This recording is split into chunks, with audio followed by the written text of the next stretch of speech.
లేని ప్రతి వారికి మన ప్రభువును రక్షకుడైన యేసుక్రీస్తు నామములో వందనాలు సమర్పిస్తున్నాం. హెబ్రీలకు రాసిన పత్రిక రచయిత ఎవరో తెలియదని అనుకున్నాం.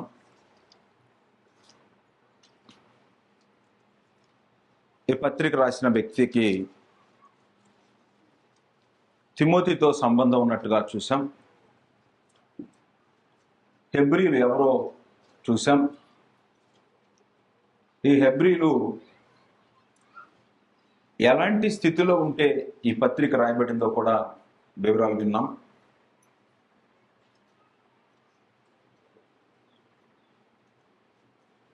పాత నిబంధన మేలైందని, క్రీస్తు యేసు వలన ఉపయోగం లేదని వెనుదిరిగి వెళ్ళిపోతుండేటువంటి హెబ్రీలైన క్రైస్తవులకి ఈ పత్రిక ఉద్దేశించబడిందని,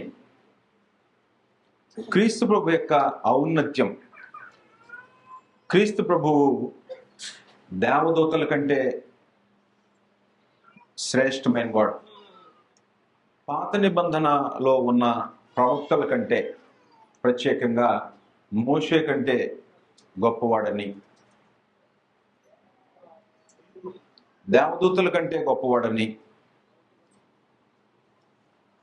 క్రొత్త నిబంధన పాత నిబంధన కంటే శ్రేష్టమైందని, పాత నిబంధన విశ్వాసం కంటే కొత్త నిబంధన విశ్వాసం శ్రేష్టమైందని, పాత నిబంధనలో ఉండే నిరీక్షణ కంటే క్రొత్త నిబంధన క్రీస్తు వలన వచ్చిన నిబంధన శ్రేష్టమైందని, పాత నిబంధనలో ఉండే పునరుద్ధానం కంటే క్రీస్తు ప్రభు వలన వచ్చేటువంటి పునరుద్ధానం శ్రేష్టమైందని, పాత నిబంధనలో ఉండే సేవకత్వం కంటే క్రీస్తు ప్రభు యొక్క సేవకత్వం, యాజకత్వం అహరోను క్రమం కంటే ఉన్నతమైంది, శ్రేష్టమైందని, పాత నిబంధనలో వాగ్దానం చేయబడిన కనాను దేశం, ఆ దేశం కంటే పరలోక దేశం శ్రేష్టమైందని, నిరీక్షణ, పాత నిబంధన నిరీక్షణ భౌతిక సంబంధమైంది, క్రొత్త నిబంధన నిరీక్షణ శ్రేష్టమైందని, పాత నిబంధనలో ఉన్న బలులు, జంతు బలులు క్రీస్తు ప్రభు బలుల కంటే శ్రేష్టమైనవి కావు, క్రీస్తు ప్రభు యొక్క బలి శ్రేష్టమైన బలిని, ఈ నిబంధన నిత్య నిబంధన, యేసుక్రీస్తు అందరికంటే శ్రేష్టమైన వాడు, యేసుక్రీస్తు యొక్క నామము శ్రేష్టమైన నామము అనే సంగతులు నిన్నటి రోజున మనం ఆలోచించాం. ఏదైనా మనం ఏం ఆలోచన చేస్తున్నామంటే, హెబ్రీ గ్రంథకర్త తన మనసులో హెబ్రీలు ఎలాంటి ఆలోచన కలిగి ఉన్నారో ఆ ఆలోచనకి దేవుని యొక్క ఆలోచన భిన్నంగా ఉందని, దానిలో నుండి వారి యొక్క ఆలోచనని మార్చుకోవాలని హెచ్చరికలు చేయబడ్డాయి. మొదటి లెసన్లో మనం ఏం చూస్తామంటే, హెబ్రీలకు లేదా నేడు క్రైస్తవులు అని చెప్పుకునేవారు పాత నిబంధన ఆచారాల వైపు కానీ వెళుతుంటే, లేదు కొత్త నిబంధన చట్టాన్ని సరిగా అవగాహన చేసుకోకపోతే, క్రొత్త నిబంధన వలన వచ్చే మేలు అర్థం కాకపోతే, ఇశ్రాయేలీయులు ఎలాగ జీవిస్తున్నారో వారికంటే శ్రేష్టంగా జీవించాలి అనే సంగతుల గురించి హెచ్చరిస్తూ హెబ్రీ గ్రంథకర్త దాదాపుగా 11 హెచ్చరికలు చేశాడు. 12 అధ్యాయాల్లో 11 హెచ్చరికలు కనీసం చేశాడు. ఆ హెచ్చరికలు మనం ఈ రోజున మొదటి లెసన్లో మనం ఆలోచించబోతున్నాం. నంబర్ 1, మొట్టమొదటి హెచ్చరిక 2వ అధ్యాయము 1వ వచనం.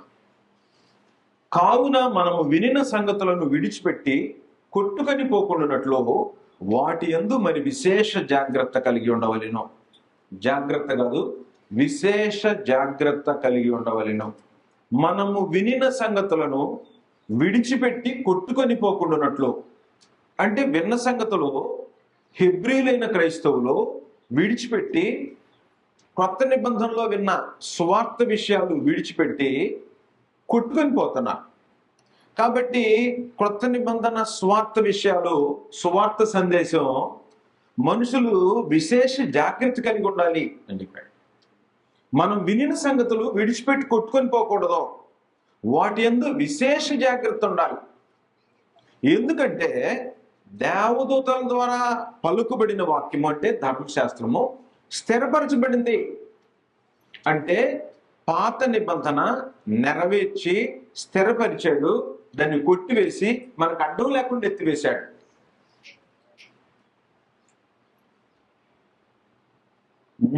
తరువాత ప్రతి అతిక్రమమును అవిధేయతయు న్యాయమైన ప్రతిఫలము పొంది ఉండగా, పాత నిబంధన కాలంలో ఏమేమైతే జరిగినాయో అపరాధాలన్నీ, మొదటి నిబంధన కాలంలో జరిగిన అపరాధాలన్నీ క్షమాపణకు గురైనవి.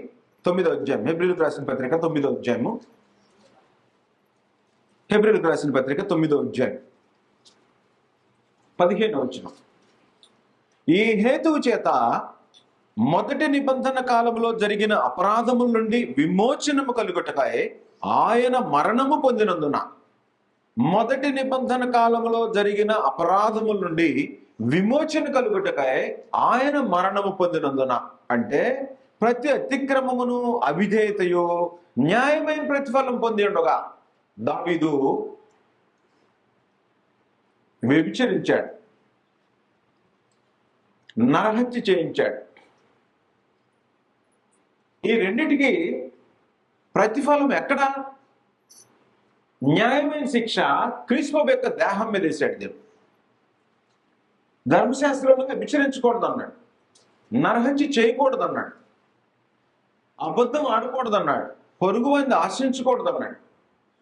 వీటికి పాత నిబంధనలో ఉన్న భక్తులు భక్తి లేని వాళ్ళు కాదు, భక్తి కలిగినటువంటి వాళ్ళు పాప క్షమాపణ కొరకు వచ్చినప్పుడు, దేవుని ఎద్దకు వచ్చి బలులు అర్పించినప్పుడు ఆ బలుల యొక్క బలులు సంపూర్ణ సిద్ధి కలుగు చేయలేదు. కానీ యేసుక్రీస్తు యొక్క మరణం ఏం చేసిందంటే ప్రతి అతిక్రమము అవిధేయత న్యాయమైన ప్రతిఫలం పొందింది. అందువలన మొదటి నిబంధన కాలంలో జరిగిన అపరాధముల నుండి విమోచన కలుగుటకై ఆయన మరణం పొందాడు. కాబట్టి మొదటి నిబంధన కాలంలో దేవుని యందు విశ్వాసం ఉంచి పాపం చేసిన వారు తిరిగి మరలా దేవుని దగ్గరికి వచ్చి పాపక్షమాపణ పొందడానికి పాత నిబంధన విధానంలో పాపక్షమాపణ ఎవరైతే పొందారో అలాంటి వారికి సంపూర్ణ సిద్ధి కలగడానికి ప్రతి అవిధేయతకి అతిక్రమానికి న్యాయమైన ప్రతిఫలం పొందింది. కాబట్టి పాత నిబంధన కాలంలో జరిగిన అపరాధాలకు క్షమాపణ కలిగింది. ఇంత గొప్ప రక్షణను మనము నిర్లక్ష్యం చేసిన ఎలా తప్పించుకుందాం? ఎలాంటి రక్షణ? అట్టి రక్షణ ప్రభు బోధించడం చేత ఆరంభమై క్రీస్తు ప్రభు బోధతో ప్రారంభించాడు. దేవుడు తన చిత్తానుసారముగా శుచిక్రియల చేత, మహత్కార్యముల చేతను, నానా విధములైన అద్భుతముల చేతను, వివిధములైన పరిశుద్ధాత్మ వరములు అనుగ్రహించుట చేతను వారితో కూడా సాక్ష్యం ఇచ్చుండగా వినిన వారి చేత మనకు దృఢపరచబడారు.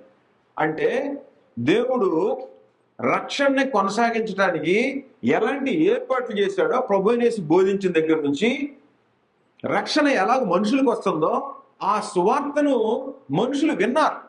ఆ వినినటువంటి వాళ్ళు ఇప్పుడు ఏం చేస్తున్నారంటే ఈ సువార్తను వదిలిపెట్టి వెనుదిరిగి వెళ్ళిపోతున్నారు. కావున మనం వినిన సంగతులు విడిచిపెట్టి కొట్టుకొని పోకుండానట్లు వాటి యందు మరి విశేష జాగ్రత్త కలిగి ఉండవలెను. మొదటి హెచ్చరిక అది. సమయం చాలదని నేను కొంచెం 2 రోజులకి ఇవ్వాలని కొంచెం ముందుకెళ్తున్నా. వివరాలు ఎక్కువ చెప్పక్కర్లేదు, ఇన్ఫర్మేషన్ మాత్రం ఇస్తున్నాను. మొదటి హెచ్చరిక అది. అంటే సువార్త సత్యములో నుండి ఎవరు కూడా దాన్ని వదిలిపెట్టి వెళ్ళిపోకూడదు, వెనుదిరిగి ధర్మశాస్త్రం వైపు వెళ్ళకూడదు. ధర్మశాస్త్రం వైపు వెళితే ప్రతి అవిధేయత అతిక్రమం న్యాయమైన ప్రతిఫలం పొందింది. కాబట్టి ఇప్పుడు క్రీస్తు ప్రభు దాన్ని నెరవేర్చాడు. ధర్మశాస్త్రాన్ని నెరవేర్చడానికి వచ్చానని చెప్పాడు, ధర్మశాస్త్రాన్ని నెరవేర్చాడు. పాపులను రక్షించడానికి వచ్చాడు. పాపానికి 2వ అధ్యాయంలో ఇక్కడ చెప్పాడు. ఇదే 2వ అధ్యాయంలో 9వ వచనం, దేవుని కృప వలన ఆయన ప్రతి మనుష్యుని కొరకు మరణము అనుభవించినట్లు, ప్రతి మనుషుని కొరకు మరణం అనుభవించాడంటే ఎవరు? ప్రభువు యేసు. ఎవరికి ప్రతి మనుషుడు అంటే ఎవరు? భూమి మీద ఉన్న ప్రతి మనిషికి నిన్నే చెప్పాను నేను, బ్లాంక్ చెక్. ఎంతమందికైనా ఆయన రక్తం వర్తించింది.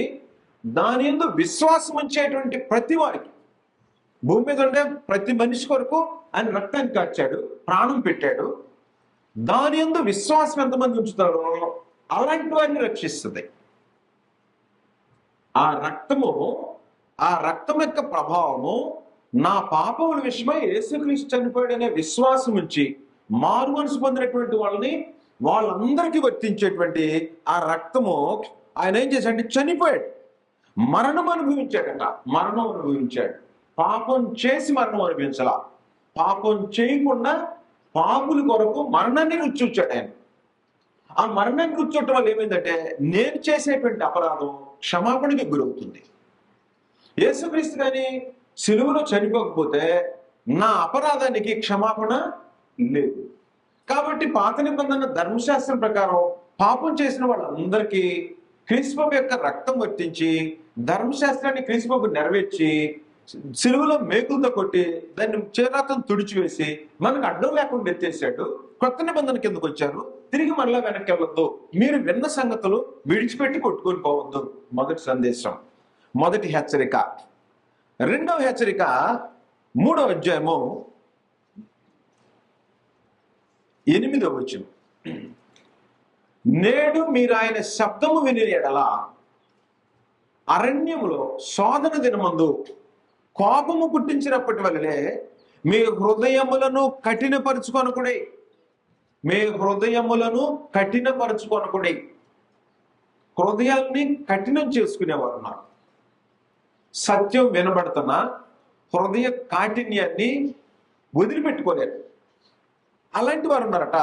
సంఖ్యాకాండము అంటే పాత నిబంధనలో ఉండే వాళ్ళని హెచ్చరిస్తూ ఇప్పుడు కొత్త నిబంధనలు ఏం చెప్తారంటే హృదయాలు కఠినం చేసుకోవద్దు. సంఖ్యాకాండము 14వ అధ్యాయము 22వ వచనం. సంఖ్యాకాండము 14వ అధ్యాయము 22వ వచనం. నేను ఐగుప్తులను అరణ్యములను చేసిన సూచక క్రియలను నా మహిమను చూచిన ఈ మనుష్యులందరూ ఈ 10 మార్లు నా మాట వెనక నన్ను పరిశోధించరి. కాగా వారి పితరులకు ప్రమాణపూర్వకముగా నేనిచ్చిన దేశమును వారు చూడనే చూడరు. నన్ను అలక్ష్యం చేసిన వారిలో ఎవరునూ దాన్ని చూడరు. చాలు. కిందకేం చెప్పండి. నా సేవకుడైన కాలేబు మంచి మనసు కలిగి పూర్ణ మనసుతో నన్ను అనుసరించిన హేతువు చేత అతడు పోయిన దేశములో అతన్ని ప్రవేశపెట్టెదను. చాలు. సమాచారం ఏంటంటే హృదయాలు కఠినం చేసుకున్నారట. ఎలా కఠినం చేసుకున్నారు? ఐగుప్తు దేశంలో 10 అద్భుతాలు చేసి చూసి కంటితో చూసినటువంటి వాళ్ళు ఆయన మాట వినలేదట, పరిశోధించారట. ఆయన ప్రమాణం చేసి ఏం చెప్పాడంటే కనాను దేశంలో వాళ్ళని ప్రవేశపెడతానని చెప్పాడు. అయితే నన్ను అలక్ష్యము చేసిన వారిలో ఎవరునూ దానిని చూడరు.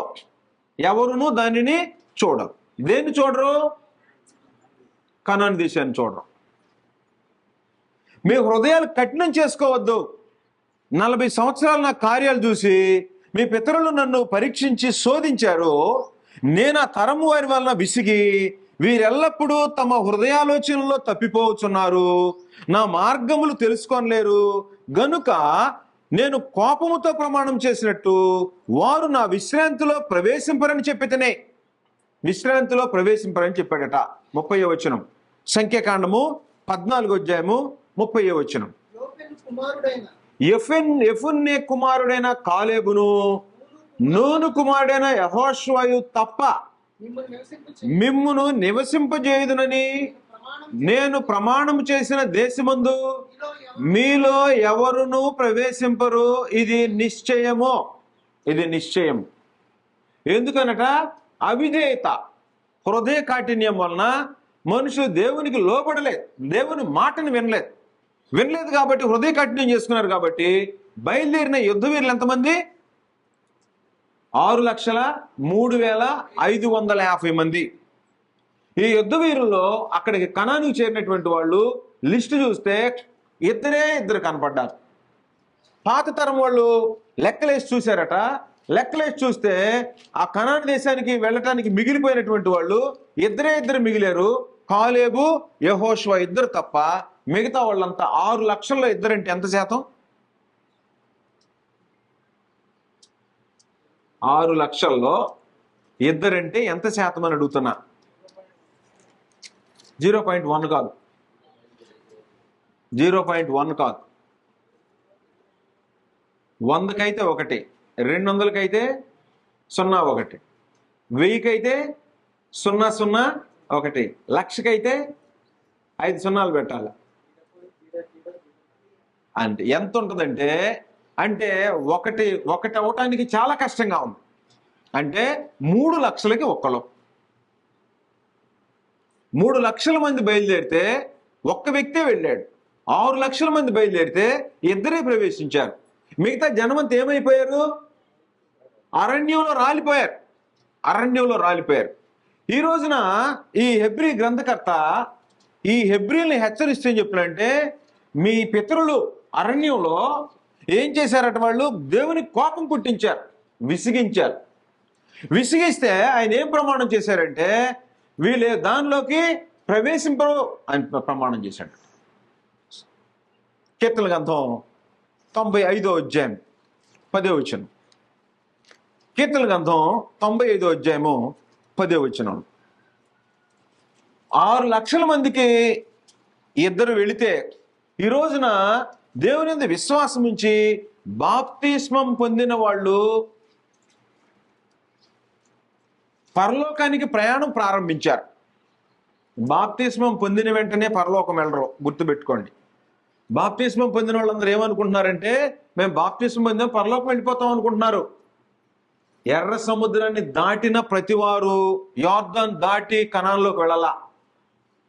ఎర్ర సముద్రం దాటారంటే అర్థం ఏంటంటే, ఐగుప్తు యొక్క బానిసత్వంలో నుంచి బయటకు వచ్చారు. ఐగుప్తు దేశంలో బానిసత్వం నుంచి బయటకు వచ్చినంత మాత్రాన కనాన్ దేశానికి వెళ్తారా? వెళ్ళలేదట. మీరు బాప్తిస్మం పొందినంత ఎర్ర సముద్రం దాటడం బాప్తిస్మంతో సమానం. అంటే పాపం నుంచి విడిపించబడ్డారు. ఈ పాపం నుంచి విడిపించబడిన వాళ్ళు బ్రతికున్నంత కాలం పరలోకం వెళ్ళడానికి పరలోకాన్ని చూసి జీవితాన్ని కొనసాగించాలి. ఈ పరలోకం వైపు చూసి కొనసాగించకుండా ఈ భూ సంబంధమైన వాటి మీద ఆలోచన చేసుకునేవాడు ఎవరిలాగుంటాడు? పితరులు అరణ్యంలో ఎలాగైతే రాలిపోయారో అలాగే రాలిపోయి పరలోకం చేరరు. మీరు వెనక్కి తిరిగి వెళ్ళిపోతే, పరలోకం వైపు చూడకుండా కానీ వెళ్ళిపోతే, మీ ఆలోచనల ప్రకారం హృదయాలోచనలు కానీ తప్పిపోయారంటే, కఠినం చేసుకున్నారంటే పరలోకం వెళ్ళరు. కీర్తనల గ్రంథం 95వ అధ్యాయము 10వ వచనం. 40 ఏండ్ల కాలము ఆ తరము వారి వలన నేను విసికి, వారు హృదయమున తప్పిపోవు ప్రజలు, వారు నా మార్గములు తెలుసుకొనలేదని అనుకుంటుని, కావున నేను కోపించి వీరెన్నడూను నా విశ్రాంతిలో ప్రవేశింపకూడదని ప్రమాణం చేసి తిని. దేవుడు ప్రమాణం చేస్తే ఎట్టుంటుందో. మనుషులు ప్రమాణం చేస్తేనే తప్పరు చాలా మంది. దేవుడు ప్రమాణం చేశాడంటే ఇక అది మారదు. కాబట్టి ఈ రోజున బాప్తిస్మం పొందినటువంటి వాళ్ళు పరలోక యాత్రకి ప్రారంభమయ్యారు. ఈ ప్రారంభమైన వాళ్ళు ఏం చేస్తారంటే, 1 సంవత్సరం 2 సంవత్సరాలు బాగున్న తర్వాత లోకంలోనే బాగుంది, ఏదో ఆదివారం కొద్దిసేపు వచ్చి కూర్చొని వెళ్తుంటారు. ఆ తర్వాత లోకంలో జరిగే కార్యక్రమాలకు వెళ్ళిపోతుంటారు. ఈ హెబ్రీలు అయితే ధర్మశాస్త్రం మాకు బాగుంది, వెనక్కి వెళ్ళిపోదాం, క్రీస్తుని వదిలిపెట్టేసేద్దాం అనేటువంటి భావంలో ఉన్న వాళ్ళకి ఏం చెప్తున్నారంటే, అరణ్యంలో చూడు, బయలుదేరినటువంటి వాళ్ళు ఇద్దరే వెళ్ళారు. దేవుడు కోపంతో ప్రమాణం చేశాడు, నా విశ్రాంతిలో ఏమదట, వీరెన్నడూను నా విశ్రాంతిలో ప్రవేశింపకూడదు అని ప్రమాణం చేశాడు. ఒకవేళ ఆ లిస్టులో లేకుండా జాగ్రత్త చూడాలి, మనం చూసుకోవాల్సిన అవసరం. 3వ హెచ్చరిక ఇది మొదటి హెచ్చరిక, హృదయాలు కఠినం చేసుకోవద్దు. ఈ హృదయ కాఠిన్యం చాలా పెద్ద సబ్జెక్ట్ ఉంది, నేను బట్టి లోపలికి వెళ్ళటల్లా. ఇశ్రాయేలీయులు హృదయాన్ని కఠినం చేసుకున్నారు. ఎలాంటి కఠినం చేసుకున్నారంటే ఒక ఎగ్జాంపుల్ చెప్తాను. ఇక్కడ అయిపోయింది. కొన్నాళ్ళు గడిచిపోయిన తర్వాత మార్గాలను వదిలిపెట్టారట. మార్గాలను వదిలిపెట్టినటువంటి వాళ్ళని పిలిచి మార్గాల్లోకి రండి అని పిలిచాడట. మేము రాము అన్నారు. ఏమంటున్నారు వాళ్ళు? మేము రాము, ఈ మార్గము, ధర్మశాస్త్రాన్ని వదిలిపెట్టి వెళ్ళిపోయారు. 6వ అధ్యాయం 16వ వచనం, ఇర్మియా గ్రంథం 6వ అధ్యాయము 16వ వచనం. యెహోవా ఇలాగు సెలవిచ్చుచున్నాడు, మార్గములలో నిలిచి చూడుడి, పురాతన మార్గములను గూర్చి విచారించుడి, మేలు కలుగు మార్గం ఏదైనా అడిగి అందులో నడుచుకొనిడి, అప్పుడు మీకు నెమ్మది కలుగును. ఈ రోజున క్రైస్తవ ప్రపంచంలో ఎవరి మార్గాల్లో వాళ్ళు వెళ్ళిపోతున్నారు. మా సంఘం ఇంతేనండి, అంతే. మా సంఘం ఇంతేనంట, మా సంఘం ఇంతే, మీ సంఘం అంతే, ఆ సంఘం అంతే, మీ సంఘం వాళ్ళ పద్ధతులు మాకు పడవు, మీ సంఘం పద్ధతి మాకు నచ్చదు, ఆ సంఘం పద్ధతి మాకు నచ్చదు, ఈ సంఘం పద్ధతి నాకు నచ్చదు, మా సంఘానికి ఒక పద్ధతి ఉంది, మేము అట్నే వెళ్ళిపోతాం. అంతే కదా? ఎన్ని సంఘాలు ఉన్నాయో తెలుసా ప్రపంచంలో ఈ రోజున? ఎన్ని రకాల సంఘాలు ఉన్నాయి? అవి సంఘాలు కాదు, ఎన్ని రకాలు ఉన్నాయి తెలుసా? రకాలు నేనంటుంది. ఎన్ని రకాలు ఉన్నాయి తెలుసా? ఇంటర్నెట్లో ఎవరైనా కొట్టి చూడొచ్చు. Number of denominations in the world అని కొడితే 45,000 రకాలు ఉన్నాయి. 45,000 రకాలు. ఈ 45,000 రకాలు పరలోకి వెళ్లే మార్గాలేనా?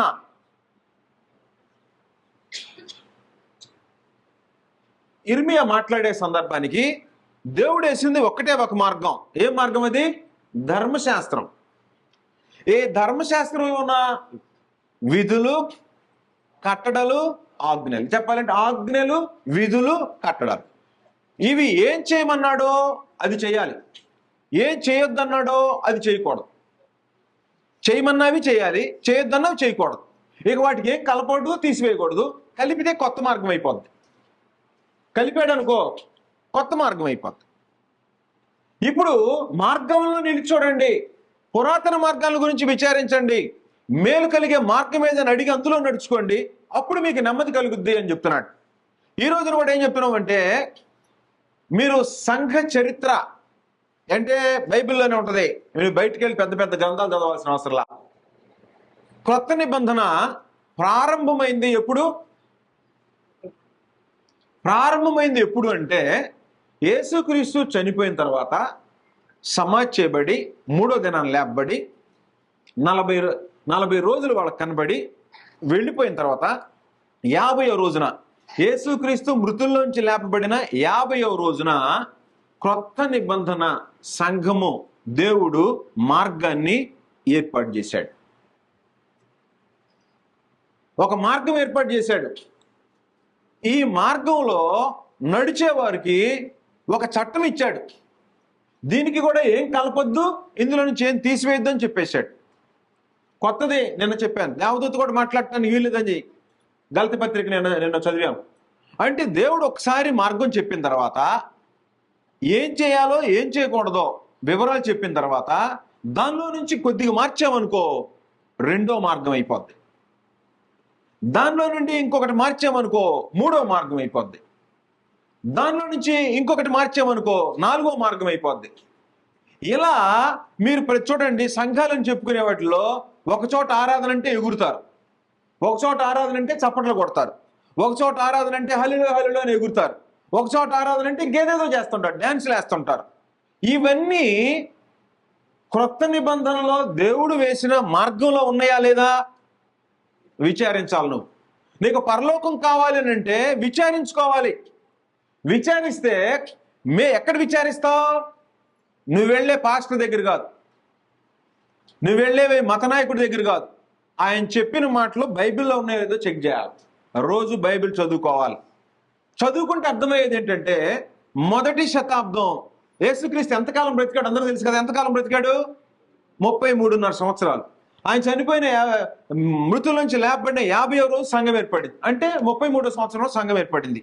ఇది జనరల్ లాజిక్. ఏ పెద్ద పుస్తకాలు పండించడం అవసరం లేదు దీనికి, అంతే కదా. యేసుక్రీస్తు చనిపోయిన తర్వాత పెంతెకొస్తు రోజున సంఘం ప్రారంభమైంది. ఈ సంఘం ప్రారంభమైన తర్వాత దానికి ఒక చట్టం ఇచ్చాడు. ఆ చట్టమే ఫైనల్. దానిలో ఏం చేశాడు? పత్రికలన్నింటిలో రాసి పెట్టేశాడు. ఎలా ఉండాలో ఏం చేయాలో వివరాలన్నీ రాశాడు. రాసినప్పుడు దానిలో నుంచి ఒకటి మార్చామనుకో మార్గం మారిపోద్ది. ఒక ఉదాహరణ చెప్తాను. క్రొత్త నిన్న మీకు వివరాలు చెప్పాను. క్రొత్త నిబంధన పాత నిబంధన కంటే శ్రేష్టమైంది. కాబట్టి మనం దేనిలో ఉండాలి? క్రొత్త నిబంధనలో ఉండాలి. పాత నిబంధనలో ఉన్న ఆచారాలు కొత్త నిబంధనలో ఉన్నాయో లేదో చెక్ చేసుకోవాలి. ఉంటే దాన్ని ఆచరించాలి. లేకపోతే కొత్త నిబంధనలో ఏం రాసిందో అదే ఫాలో అవ్వాలి. పాత నిబంధనలో వేసిన మార్గంలో ఏముంది అని అంటే వాయిద్యాలు ఉన్నాయి. పాత నిబంధనలో వాయిద్యాలు ఉన్నాయి, చప్పట్లు ఉన్నాయి, తంబురు ఉంది, సితార్ ఉంది, గెలక తప్పెట్లు ఉన్నాయి.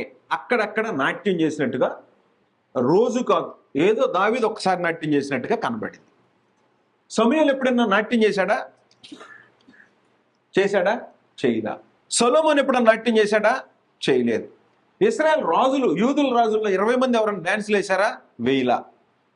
ఏలియా ఎప్పుడైనా డాన్స్ చేశాడా? వేయలా. జకరియా ఎప్పుడైనా డాన్స్ చేశాడా? వేయలా.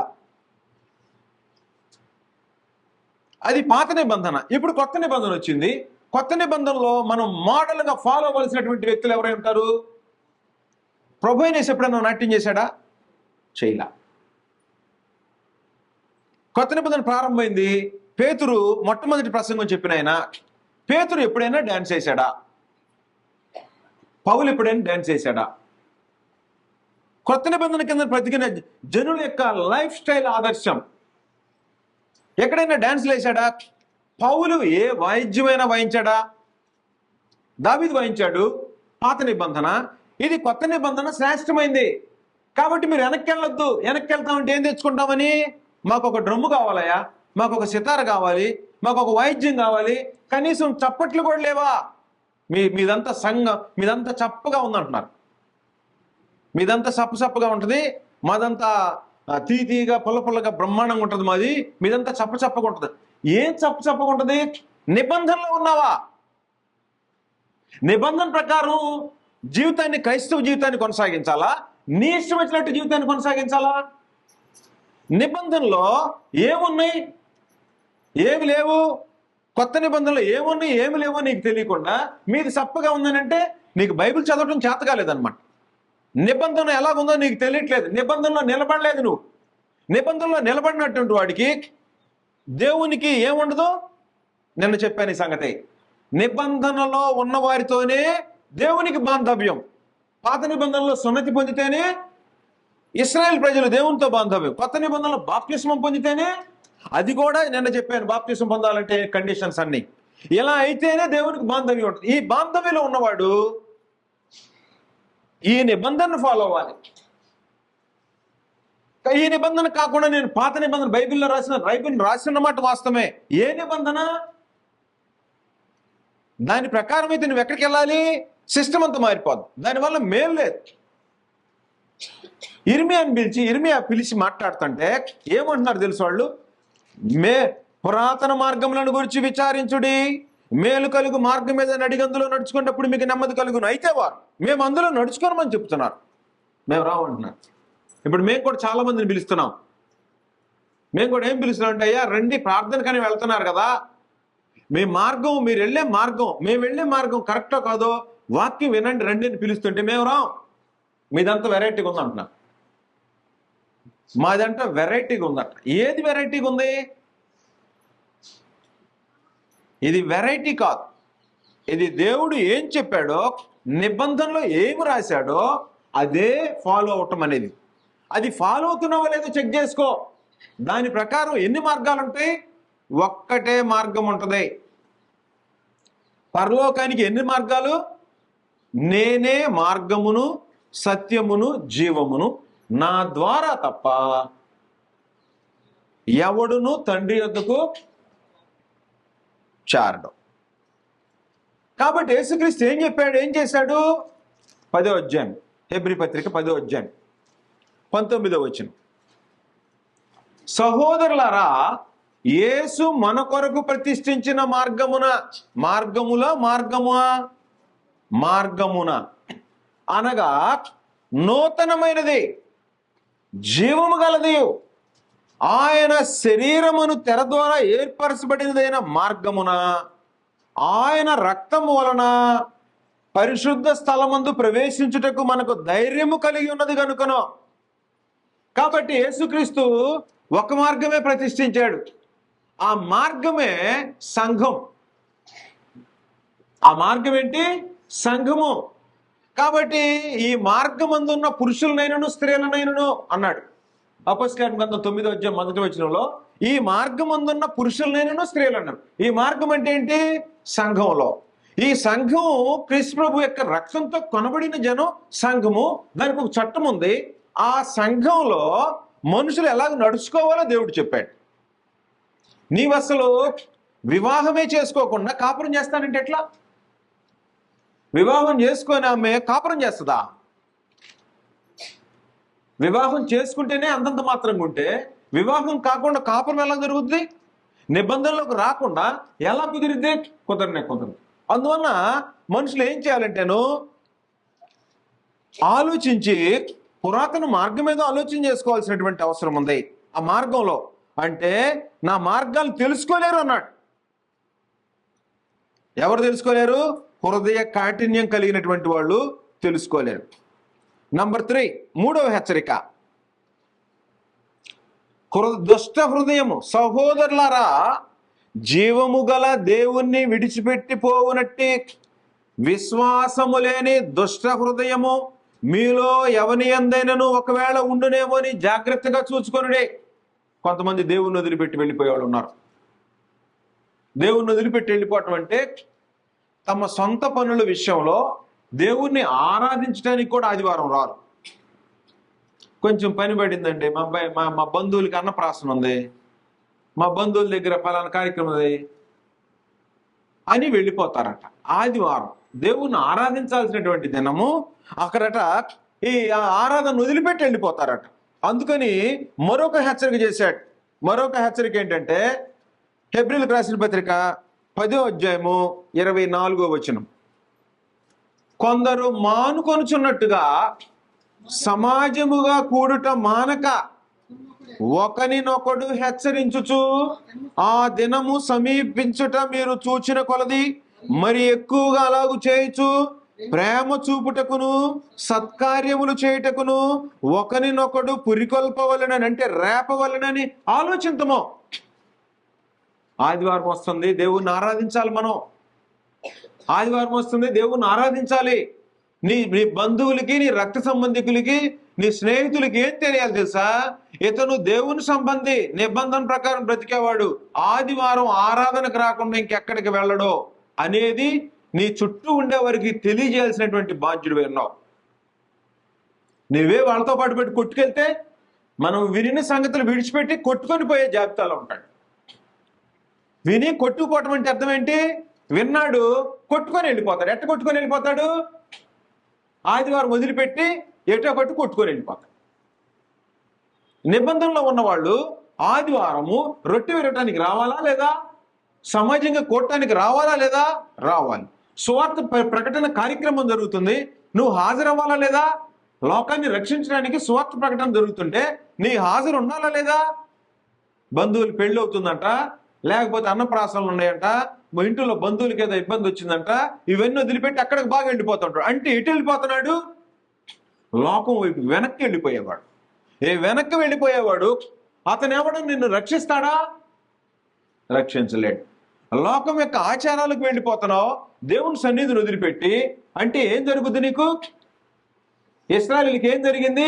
ఇద్దరే ప్రవేశించారట, మిగతా వాళ్ళంతా 6,03,548 మంది రాలిపోయారు. అంటే నువ్వు ఆదివారం వదిలిపెట్టి సమాజంగా కూడటం మానుకున్నావంటే నీ గతి ఎక్కడికి వెళ్తుందంటే నువ్వు పరలోకానికి రివర్స్ గా నరకం వైపుకి వెళ్ళిపోతున్నావు అని అర్థం. పరలోకం వెళ్ళట్లా, నువ్వు దేవుని సన్నిధికి వచ్చి వెనక్కి తిరిగి మరలా నరకం వైపుకి వెళ్ళిపోతున్నావు. తెలియట్లేదు నీకు.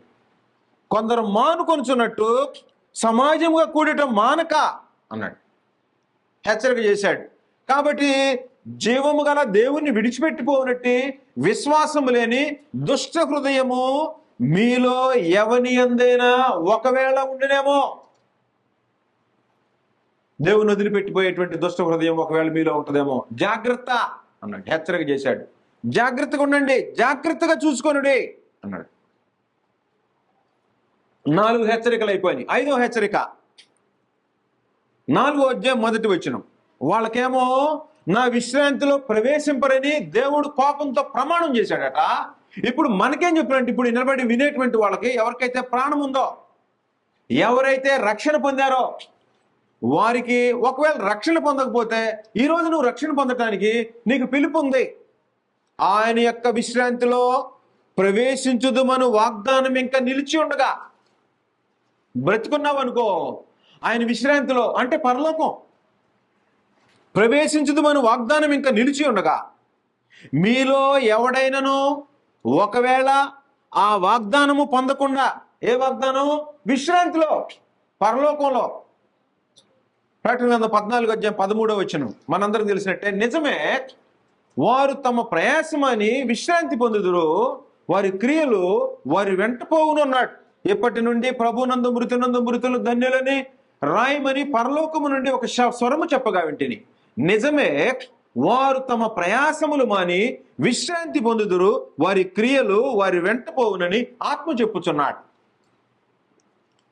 కనుక విశ్రాంతిలో ప్రవేశించుదమనే వాగ్దానం నిలబడి ఉంది, నీకోసం ఉంది. ఈరోజు బ్రతికున్నావంటే నీకు వాగ్దానం పొందే అవకాశం ఉంది. భయము కలిగి ఉందమో, జాగ్రత్త. ఒకవేళ నేను తప్పిపోతానేమో, ఆ వాగ్దానం పొందకుండా తప్పిపోతానేమో అని భయంతో దేవుని సన్నిధిలో బ్రతకాల్సినటువంటి అవసరం ఉంది. 6వ హెచ్చరిక, ఇది 5. 6వ హెచ్చరిక 4వ అధ్యాయము 11వ వచనంలో మరలా ఇశ్రాయేలీయుల జ్ఞాపకం, వాళ్ళ పితరులను జ్ఞాపకం చేస్తున్నాడు. హెబ్రీలు కదా, ఈ హెబ్రీలకి వాళ్ళ పితరుల యొక్క కార్యక్రమాలన్నీ బాగా గుర్తుంటాయి కాబట్టి వాళ్ళ బ్యాక్గ్రౌండ్ నుంచి చెప్తున్నాడు. 10 నుంచి 10, 11. కాబట్టి దేవుని ప్రజలకు విశ్రాంతి నిలిచి ఉన్నది. ఎందుకనగా దేవుడు తన కార్యములను ముగించి విశ్రమించిన ప్రకారం, దేవుడు 6 రోజుల్లో సృష్టి చేసి విశ్రమించాడు. నీకు కూడా ఏం చేయాలంటే, నీ ప్రాణం ఉన్నంత కాలము సత్క్రియలు చేస్తూ బ్రతికి క్రీస్తునందుండి చనిపోతే విశ్రాంతిలో ప్రవేశిస్తావు. ఒకవేళ వెనక్కి తిరిగి వెళ్ళిపోయావా, ఆయన యొక్క విశ్రాంతిలో ప్రవేశించిన వాడు కూడా తన కార్యములను ముగించి విశ్రమించును. కార్యాలు ముగించి విశ్రమించాలి. ఉదయం నుండి సాయంకాలం దాకా ప్రతి వాళ్ళు ఏదో ఒక పని చేస్తారు. చేయరు? భక్తి కోసం, సంపాదన కోసం, పరలోకం కోసం. విశ్రాంతిలో ప్రవేశించేదానికి ఉండాలి. ఎవరు విశ్రాంతిలో ప్రవేశిస్తారో, ఎవరు ప్రవేశించారో చెప్తున్నాడు 11వ వచనం. 6వ హెచ్చరిక, కాబట్టి అవిధేయత వలన వారు పడిపోయినట్లుగా మనలో ఎవడును పడిపోకుండా ఆ విశ్రాంతిలో ప్రవేశించుటకు జాగ్రత్త పడుదమో. ఆ విశ్రాంతిలో పడిపోకుండా, అవిధేయత వలన వారు పడిపోయినట్టు. అవిధేయత వలన వాళ్ళు ఏమయ్యారట? పడిపోయారు. అవిధేయత అంటే విధేయత, అవిధేయత. విధేయత అంటే దేవుడు ఏం చెప్పాడో అదే చేయటం, దానికి ఇంకేం కలపకూడదు, దానిలో నుండి ఏమీ తీసివేయకుండా ఉండేది విధేయత. అవిధేయత అంటే దానిలో కొంచెం కలుపుకొని మార్చేద్దాం, మన ఇష్టాన్ని కొంచెం పెడదాం, కొద్దిగా ఆయన ఇష్టం, కొద్దిగా మన ఇష్టం పెడదాం అని ఆలోచన ఎవరికైతే వస్తుందో అలాంటి వాళ్ళు అవిధేయులు. విధేయులు, అవిధేయులు. కాబట్టి విధేయులంటే మాటను యాజ్ ఇట్ ఈజ్గా అలాగే జరిపించేటువంటి మనసు కలిగినటువంటి వాళ్ళు, దానికి ఏం కలుపుకోకుండా, దానిలో నుంచి ఏం తీసివేయకుండా ఒక బ్యాచ్ బైబిల్లో మనకు కనబడతారు. విధేయులు అని చెప్పటానికి దేవుడు ఇశ్రాయేలీలకి, ప్రత్యేకంగా యూదులు, మిగిలిపోయిన యూదులకి ఇర్మియా ద్వారా ఒక ఇన్ఫర్మేషన్ పాస్ చేశాడు. విధేయత అవిధేయత అంటే ఏంటో ఎగ్జాంపుల్ ఇప్పుడు చెప్తాను నేను. ఇర్మియా గ్రంథం 35వ అధ్యాయం. ఇర్మియా గ్రంథం 35వ అధ్యాయంలో రేకాబీయులు అనేటువంటి ఒక జాతి ఉన్నారు. రేకాబీయులు అనేటువంటి ఒక జాతి. ఈ రేకాబీయులు అనేటువంటి జాతి వాళ్ళ మూల పురుషుడైనటువంటి రేకాబు కుమారుడైన యెహోనాదాబు. రేకాబీయులంటే రేకాబు కుమారుడైన యెహోనాదాబు యొక్క ఆలోచన అనుసరించి బ్రతికే వాళ్ళకి రేకాబీయులు అని పేరు పెట్టాడు. వాళ్ళ మూల పురుషుడు రేకాబు. మనకు అర్థమయ్యేటట్టు ఇంకొంచెం చెప్పాలంటే రెట మతం అంటారు. తెలుసు మీకు? మతము రెట మతం. ఓ రాజుగారి ఆస్థానంలో ఓ వ్యక్తి ఉన్నాడంట. ఆయన పేరు రెట్టడు. ఏం పేరు? రెట్టడు అని పేరు. ప్రజలందరూ ఏం చెప్పినా దానికి ఖచ్చితంగా భిన్నంగానే చెప్తాడు. రాజుగారి ఆస్థానంలో ఉండే వాళ్ళందరూ ఒక తీర్మానం చేశారనుకో, దానికి ఖచ్చితంగా భిన్నంగా చెప్తాడంట. ఎవడు చెప్పినా దానికి ఖచ్చితంగా ఆపోజిటే చెప్తాడు. అందుకని ఆయన ఏమన్నారంటే ఆయన పెట్టిన దాన్ని రెట మతం అన్నారు. రెట్టడు అని ఆయన ఏది చెప్పినా వ్యతిరేకం చెప్తాడట. ఆయన ఫాలో అయ్యేవాళ్ళు రెట్ట మతం అంటారు. అంటే ఏది చెప్పినా, బైబిల్ ఏం చెప్పినా అది మాత్రం చేయకుండా ఇంకోటి చేస్తాడు. వాడిని రెట్ట మతం అంటాం. రెట్టడం. వీళ్ళు రేకాబీలు అలాంటి వాళ్ళు కాదు. వీళ్ళు ఎలాంటి వాళ్ళే? రెట్టడేమో ఏం చెప్పినా దానికి విరోధంగా చేస్తాడు. ఈ రేకాబీలు ఏం చేస్తారో చూస్తాం, చూడండి. ఇర్మియాని పిలిచి దేవుడు యెరూషలేంలో దేవాలయం దగ్గర ఉండే ఒక రూమ్లోకి ఈ రేకాబీలు అనే జాతి బయట ఉన్నారయ్యా, యెరూషలేంకి వచ్చారు భయపడి, వాళ్ళని తీసుకొచ్చి రూమ్లో కూర్చోబెట్టి వాళ్ళకి మందు పోయి, ద్రాక్షరసం పోయి, నేను చెప్పానని వెళ్ళి చెప్పి ద్రాక్షరసం పోయమన్నాడు. వెళ్ళాడట. వెళ్ళి పిలుచుకొచ్చాడు, కూర్చోబెట్టారు. 5వ వచనం 35. నేను రేకాబీలు ఎదుట ద్రాక్షరసముతో నిండిన పాత్రలను, గిన్నెలను పెట్టి ద్రాక్షరసము తాగుడని వారితో చెప్పగా, వారు మా పితరుడగు రేకాబు కుమారుడైన యెహోనాదాబు, మీరైనను మీ సంతతి వారైనను ఎప్పుడునూ ద్రాక్షరసము తాగకూడదని మాకు ఆజ్ఞాపించిన కనుక మేము ద్రాక్షరసం తాగము. ద్రాక్షరసం ముందు పెట్టింది ఎవరు? ఒక ప్రవక్త ఇర్మియా. తీసుకెళ్ళి పెడితే ఏం చెప్తున్నారు మర్యాదగా? మేము తాగమయ్యా. మా పితరుడు ఏం చెప్పాడు? యెహోనాదాబు ఏం చెప్పాడంటే ద్రాక్షరసం తాగొద్దు అన్నాడు, మేము తాగం. నంబర్ 2 ఏం చెప్పాడట? మరియు మీరు ఇల్లు కట్టుకోవద్దని చెప్పాడట. అందుకని రేకాబీలు ఇల్లు కట్టుకోవాలా, డేరాలు వేసుకొని బతుకుతున్నారు. నంబర్ 3 ద్రాక్ష తోట నాటొద్దు. ద్రాక్ష తోట నాటితే ఆ తోట దగ్గరే మీరు పని చేయాలి. మీరు ద్రాక్ష తోట నాటొద్దని చెప్పాడట. అందుకని ద్రాక్ష తోట నాటవద్దు అన్నాడు. అది మీకు ఉండనేకూడదు. మీరు పరవాసము చేయ దేశములో దీర్ఘాయుష్మంతులగునట్లు మీ దినములన్నీ గుడారములోనే మీరు నివసింపవలని అతడు మాకు ఆజ్ఞాపించను. 4 చెప్పాడంట. నంబర్ 1 ద్రాక్షరసం తాగొద్దు, ఇల్లు కట్టుకోవద్దు, విత్తనాలు ఎత్తొద్దు, ద్రాక్ష తోట నాటొద్దు, గుడారాల్లోనే ఉండండి అని చెప్పాడట. అలాగే ఉన్నారంటాడు. ఎవరు? యెహోనాదాబు మాకు ఆజ్ఞాపించిన సమస్త విషయములలో అతని మాటను బట్టి మేము గాని, మా భార్యలు గాని, మా కుమారులు గాని, మా కుమార్తెలు గాని ద్రాక్షరసం తాగటం లేదు. ఏం జాతో జాతి! ఎవరెవరు తాగరట? మేం తాగం, పురుషులను తాగం, మా స్త్రీలు తాగరు, మా పిల్లలు తాగరు, మా ఆడపిల్లలు తాగరు, ఎవరు తాగరు. ఎందుకని? మా పితరుడైన రేకాబు ద్రాక్షరసం తాగొద్దన్నాడు కాబట్టి మా ఇళ్లలో వాటిని ముట్టుకో, మాకు వద్దు పో అన్నాడు.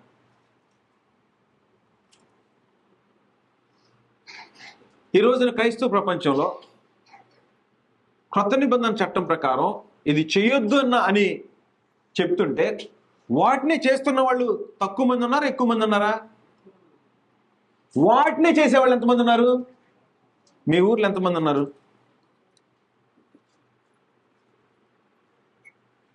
క్రొత్త నిబంధన చట్టం ప్రకారం అలాగే జీవిస్తామని రేకాబీల్లాగా విధేయులమవుతాం. విధేయులమి అంటే చెప్పిన మాట యాజ్ ఇట్ ఈస్గా చేస్తామని బ్రతికేటువంటి వాళ్ళు మీ ఊరిలో ఉన్నారా? మీ ఇంట్లో ఉన్నారా? నువ్వన్నా ఉన్నావా? అది విధేయత. ఇప్పుడు ద్రాక్ష తోటలు వేసుకున్నారనుకో, ఏం జరిగినట్టు రేకాబీలు? విధేయులా అవిధేయులే. ఇల్లు కట్టుకున్నారనుకో, అవిధేయులే. ద్రాక్షారసం తాగారనుకో, అవిధేయులే. కాబట్టి అవిధేయత వలన ఎవడూ పడిపోకుండా అన్నాడు. అవిధేయత వలన, కాబట్టి అవిధేయత వలన వారు పడిపోయినట్టు. వారు అంటే ఇశ్రాయేలీయులు పడిపోయారు, రేకాబీలు పడిపోలా. మార్గాల్లో నిలిచోడంటే మేము రాము, అందులో మాకు అక్కడే బాగుంది, లోకంలోనే బాగుంది, మేము బయటకు వెళ్తాం అంటున్నారు. ఇప్పుడు వీళ్ళకేం చెప్తున్నాడు? క్రీస్తు ప్రభు ఏం ఆజ్ఞాపించాడో అది మాత్రమే చేయాలి తప్ప ధర్మశాస్త్రం వైపుకి వెళ్ళి మరలా మేమటి చేస్తామనొద్దు. అంటే ఏం జరిగింది? అవిధేయత. వాళ్ళు పడిపోయారు, మీరు కూడా పడిపోతారు. కాబట్టి అవిధేయత వలన వారు పడిపోయినట్లు మనలో ఎవడునూ పడిపోకుండా ఆ విశ్రాంతిలో ప్రవేశించుటకు జాగ్రత్త పడదుమో హెచ్చరిక చేశాడు. కాబట్టి విశ్రాంతి మనకు నిలబడి ఉంది. అవిధేయతగా ఉన్నావా అంటే వాక్యానికి లోబడలేదా, పడిపోయావంతే. పరలోకం లేదు ఇక. ఒక్కటి పడిపోయినా లేదు ఇక, అవుట్. అందువలన విధేయుడివా కనీసం బట్టలు మార్చుకోలేకపోతున్నా. బ్రతుకు సంగతి తర్వాత బట్టలు వేషధారణ మార్చుకోలేకపోతున్నా. సినిమా స్టైల్లో బట్టలు, సినిమా స్టైల్లో వేషధారణ, సినిమా స్టైల్లో మేకప్లు, సినిమా స్టైల్లో జుట్లకు రంగులు, సినిమా స్టైల్లో ఎవ్రీథింగ్ మొత్తం. క్రైస్తవులు ఎక్కడ చూడాలి? క్రైస్తవులు చూడాల్సింది ఎక్కడ? అపోస్తుల బోధలో, చట్టంలో చూడాలి. ఎక్కడ చూస్తున్నారు? బయట ప్రపంచంలో చూసి వస్త్రధారణ కూడా మార్చుకోలేని వాడు విధేయుడా? కనీసం బట్టలు,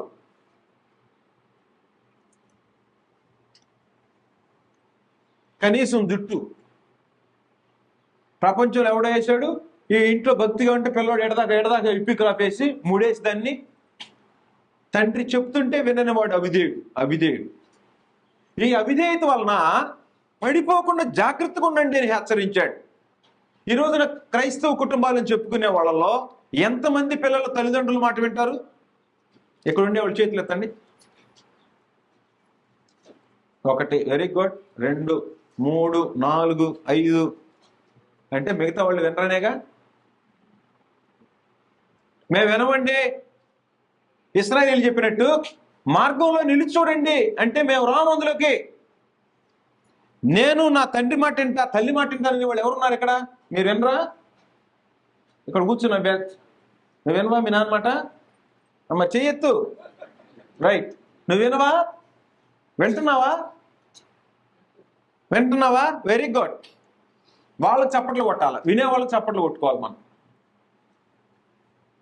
కాబట్టి విధేయత అనేది భార్య భర్త మాట ఎంతవరకు ఉంటుంది?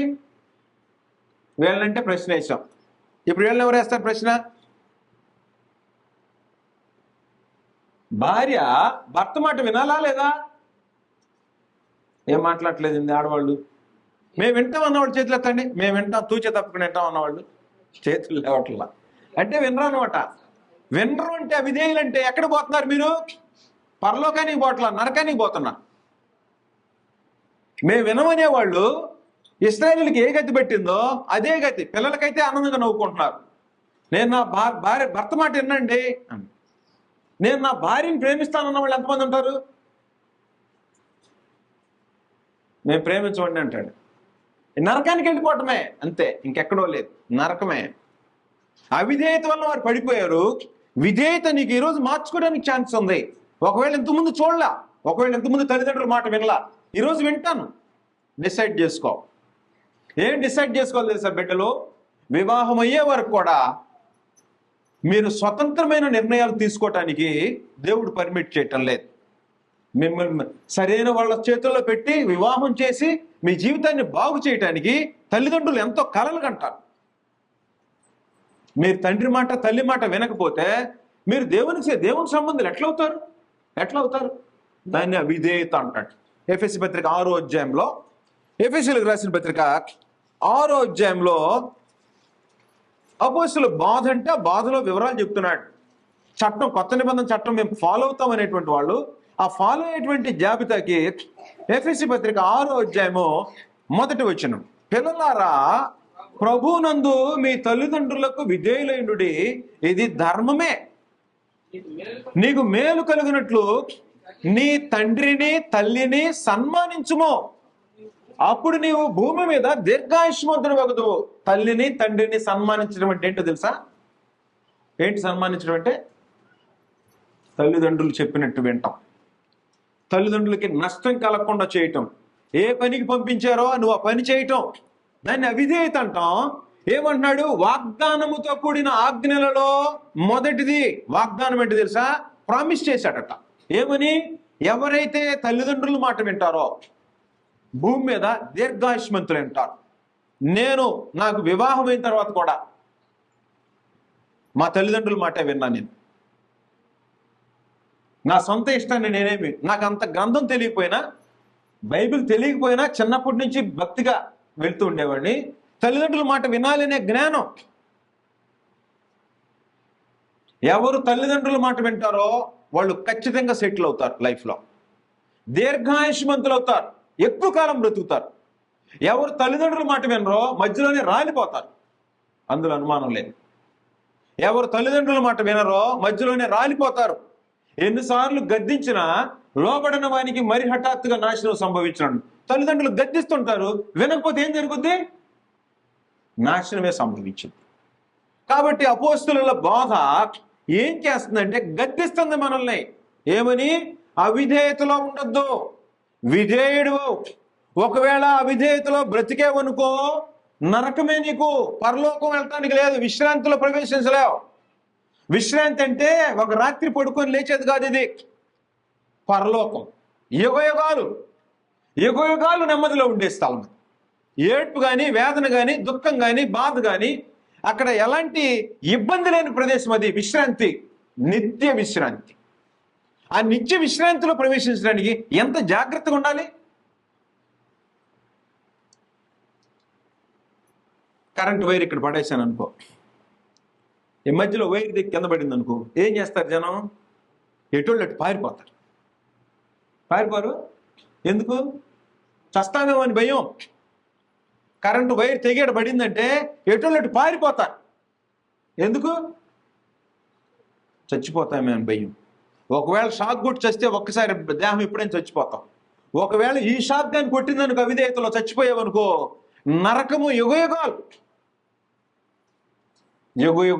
6 అగ్నిలోకి వెళ్ళిపోతాం. దేవుడు ఆ విశ్రాంతిలో ప్రవేశించడానికి అజాగ్రత్తలో ఉన్నావేమో, జాగ్రత్త. ఒకసారి అవిధేయత వలన వాళ్ళు ప్రవేశించలా, ఇశ్రాయేలీయులు ప్రవేశించలా. హెబ్రీయులకు మాట్లాడుతున్నాడు మొదటిగా, మనకు కూడా సందేశం. వాళ్ళు అవిధేయత వలన అందులో ప్రవేశించలేదు. ఇప్పుడు నువ్వేం చేయాలి? కాబట్టి అవిధేయత వలన వారు పడిపోయినట్లుగా మనలో ఎవడును పడిపోకుండా ఆ విశ్రాంతిలో ప్రవేశించుటకు జాగ్రత్త పడదుమో. కాబట్టి విశ్రాంతిలో ప్రవేశించడానికి జాగ్రత్త పడుతున్నావా? పరలోకం వెళ్ళటానికి జాగ్రత్త ఉందేమైనా? అంటే జాగ్రత్త అంటే ఎక్కడ షాక్ కొట్టిద్దో దానికి దూరం వెళ్ళాలి.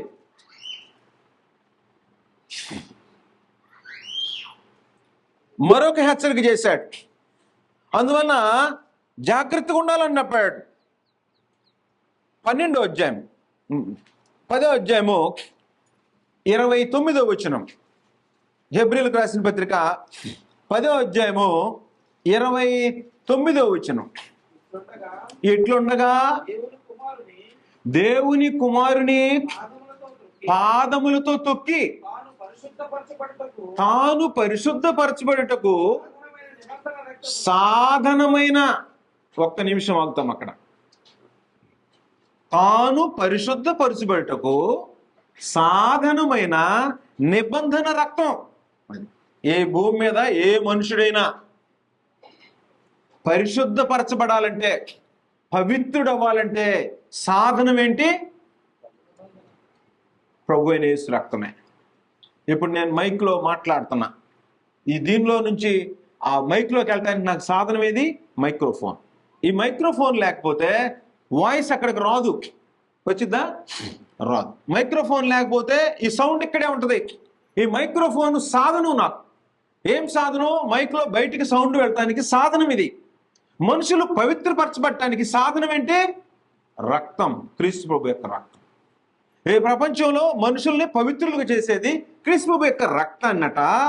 అపవిత్రమైనదిగా ఎంచి కృపకు మూలమగు ఆత్మను తిరస్కరించిన వాడు ఎంత ఎక్కువైన దండనకు పాత్రుడిగా ఎంచబడినని మీకు తోచును.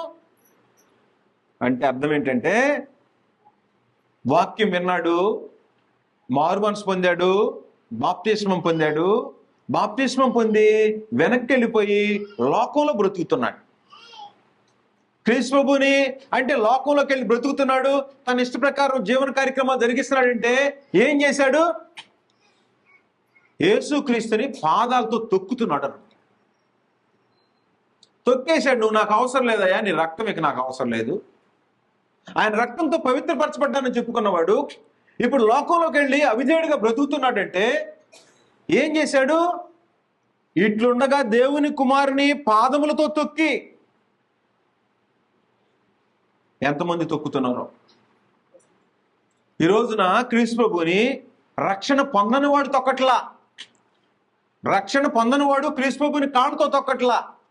తిడితే నోటితో తిడుతున్నాడేమో కానీ, లేకపోతే ఇంకో రకం దూషిస్తున్నాడేమో కానీ, రక్షణ పొంది పరిశుద్ధాత్మ వరమును రుచూచి ప్రభు బలలో పాల్గొని క్రైస్తవులమని చెప్పుకొని క్రీస్తు ప్రభుని వదిలిపెట్టి లోకంలోకి వెళ్ళి బ్రతికేటువంటి వాడు కాళ్ళతో తొక్కుతున్నాడట క్రీస్తు ప్రభుని. అంటే క్రీస్తు ప్రభు యొక్క రక్తాన్ని అపవిత్రమైనదిగా ఎంచుతున్నాడు. తాను పరిశుద్ధపరచబెట్టకు సాధనమైన నిబంధన రక్తాన్ని ఏం చేస్తున్నాడట? అపవిత్రమైనదిగా తెంచి. అయితే అట్లాంటి వాడికి ఎంత శిక్ష వేయాలి అని అడుగుతున్నాడు. ఎంత వేయాలి మనం? అలాంటి వాడికి ఎంత శిక్ష వేయాలి? ఏంటి శిక్ష అంటే నరకమే శిక్ష. అది అలాంటి వాడికి ఏముంటది? నరకమే శిక్ష అన్నాడు. 6వ అధ్యాయం, హెబ్రీ పత్రిక 6వ అధ్యాయం 4వ వచనం. హెబ్రీయులకు రాసిన పత్రిక 6వ అధ్యాయం 4వ వచనంలో, ఒకసారి వెలిగింపబడి పరలోక సంబంధమైన వరమును రుచి పరిశుద్ధాత్మలో పాలివారై దేవుని దివ్యవాక్యము రాబో యుగ సంబంధమైన శక్తుల ప్రభావమును అనుభవించిన తరువాత తప్పిపోయిన వారు. ఇప్పుడు మాట్లాడుతున్నాడు. హెబ్రీయుల్లో కొంతమంది తప్పిపోయారు. ఎలా తప్పిపోయారు? బాప్తిస్మం పొందారు, ప్రభు బల్ల పాల్గొన్నారు, పరలోకం గ్యారెంటీ అనే ఆలోచనకు వచ్చారు. వచ్చి ఏం చేశారంటే ఇప్పుడు తప్పిపోయారట.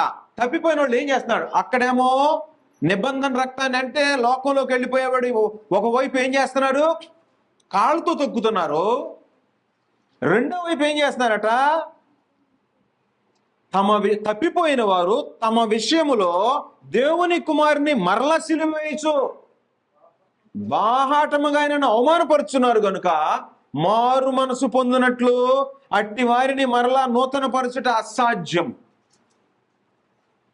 ఎవడైతే రక్షణ పొంది తిరిగి లోకంలోకి వెళ్ళి బ్రతుకుతుంటాడో, ఆ క్రీస్తు ప్రభు రక్తాన్ని అపవిత్రమైనదిగా ఎంచేటువంటి వాడు కాళ్ళతో తొక్కుతున్నాడు. ఇలాగ వెలిగింపబడి మరలా తప్పిపోయినటువంటి వాళ్ళు క్రీస్తు ప్రభుని మరలా సిలువ వేస్తున్నారు అంట. ఒకసారి క్రీస్తు ప్రభు తనంతట తానే సిలువ మరణానికి అప్పగించుకున్నాడు నిన్ను రక్షించడానికి ఆయన రక్తం వలన. ఇప్పుడు తప్పిపోతే నువ్వు మరలా సిలువ వేస్తున్నావు ఆయన. లోకంలో ఉండే జనం వీటిలా క్రైస్తవులు తప్పిపోయిన వారు క్రీస్తు ప్రభుని కాళ్ళతో తొక్కుతున్నారు, క్రీస్తు ప్రభుని మరలా సిలువ వేస్తున్నారు. కాబట్టి క్రైస్తవ విశ్వాసంలో ఉండేవాళ్ళు క్రీస్తు ప్రభుని సిలువ వేయకుండా క్రీస్తు ప్రభుని కాళ్ళతో తొక్కుండాలంటే రేఖాబీల్లాగా బ్రతకాలి, విధేయులుగా బ్రతకాలి.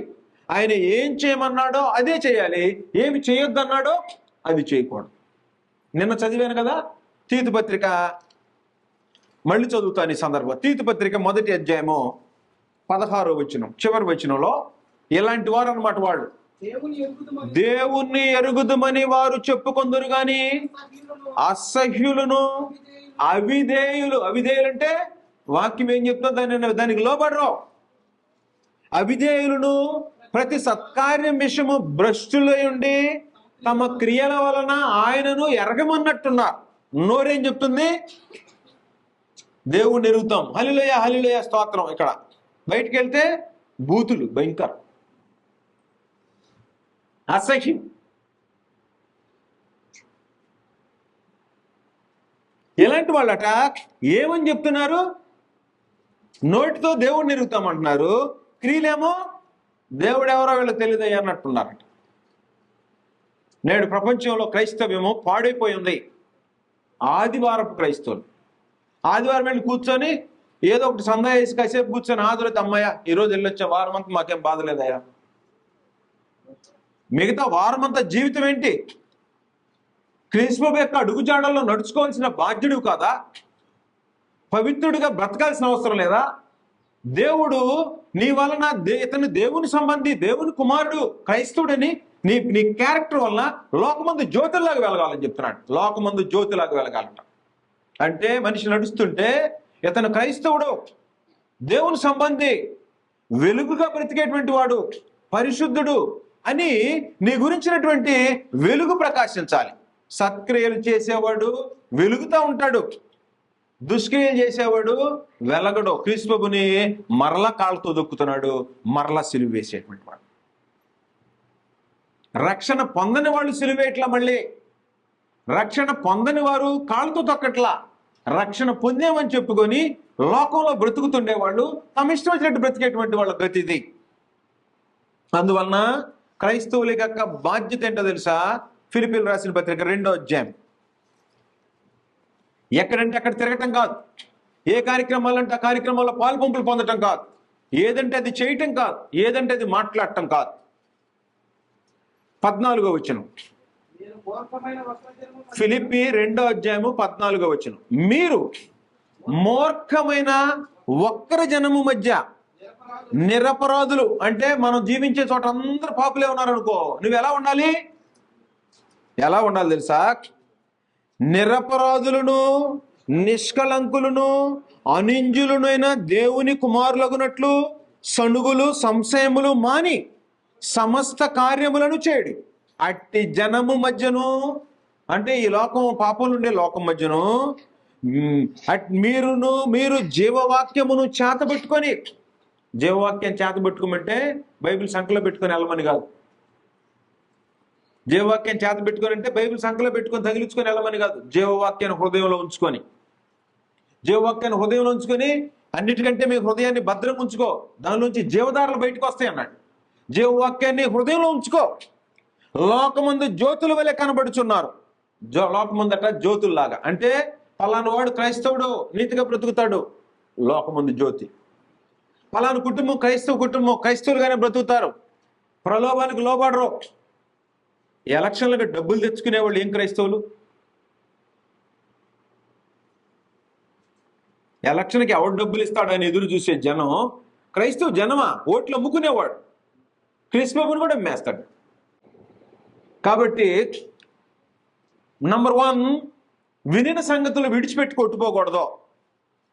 నంబర్ 2, హృదయాన్ని కఠినం చేసుకోకూడదు దేవుని వాక్యం వినబడుతున్నప్పుడు. నంబర్ 3, దేవుని విడిచిపోయేటటువంటి దుష్ట హృదయం, దేవుని వదిలిపెట్టి ఇంకే కార్యక్రమానికి వెళ్ళే దుష్ట హృదయం ఉంటుందేమో, జాగ్రత్తగా ఉండాలి. పరలోకం వాగ్దానం చేయబడింది, వాగ్దానం పొందకుండా తప్పిపోతారేమో, జాగ్రత్తగా ఉండాలి. అవిధేయత వలన పడిపోయారు వాళ్ళు, మీరు అవిధేయత వలన పడిపోకుండా జాగ్రత్తగా ఉండండి. సమాజంగా కొట్టు మానొద్దు అన్నాడు. క్రీస్తు రక్తాన్ని తిరస్కరిస్తే ఎంత ఎక్కువ దండన. అందువలన జాగ్రత్త, ఈ హెచ్చరికలు జాగ్రత్తగా చూసుకోమంటున్నాడు. ఇందులో ఏ హెచ్చరికైనా నీకు పనికొచ్చిందనుకో, దాన్ని తీసుకో. లేదు వాటికి భిన్నంగా దేవునికి అనుకూలంగా బ్రతుకుతున్నావా, నిజంగా దేవునికి ఇస్తావు. అలా బ్రతికితే నీకు సంతోషమే, దేవునికి సంతోషమే. నీ వల్ల అనేకులు ఆకర్షింపబడేటువంటి అవకాశం. కాబట్టి ఇలా ఈ హెచ్చరికలో హెబ్రీలతో పాటు మనకు కూడా హెచ్చరిక చేస్తున్నాడు. వాటిని గుర్తుపెట్టుకోవాలని మహేంద్ర కొందాలు సమర్పిస్తూ ఉంచుతాం.